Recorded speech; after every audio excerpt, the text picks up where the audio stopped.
I have to tell you, it feels like deja vu being here. I think I've done something like three times a Madigan-related indictment or guilty verdict reaction. And that is beyond discouraging for me as a lawmaker. So I can only imagine how the residents of Illinois are feeling at home today. Now, this has been a difficult trial for the public to follow, taking place in federal court. So I just want to take you back to when this all started, at least in the public view, back in 2020. I was one of three members of the House of Representatives to initiate a special investigating committee to examine Speaker Mike Madigan's involvement in the ComEd bribery scandal. This was basically our version of an impeachment investigation in the Illinois House.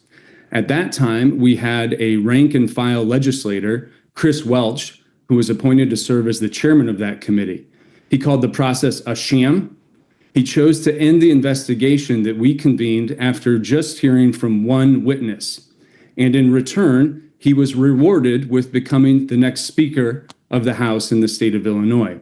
His words at the time were specifically this: "This is nothing but politics. This is nothing but a sham show trial." That's our current Speaker today. And those words certainly haven't aged well.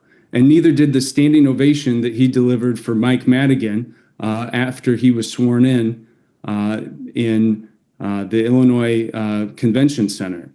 So now we fast forward to a real trial and real guilty convictions on 10 counts.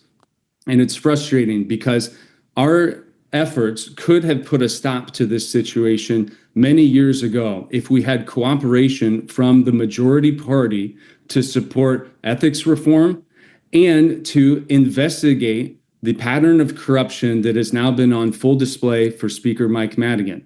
Today, our House chamber still operates under the Madigan way.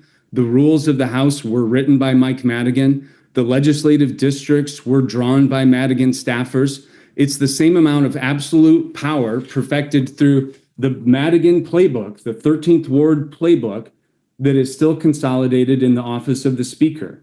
So today it's clear with this verdict, we have to change the way we do business in the state of Illinois. We have to throw out the Mike Madigan playbook and do away with this culture of corruption that continues to persist in our state house. I think we have all had enough of this. I know families across the state are fed up and they believe that it's time that we act. We have to eliminate the Madigan rules of the House. We have to overturn the corrupt Madigan-Welch legislative maps, and we have to work hard to rebuild trust in our state government. I am hopeful, finally, that this verdict will bring forward the urgency and the changes we need to eliminate the culture of corruption that plagues our state of Illinois.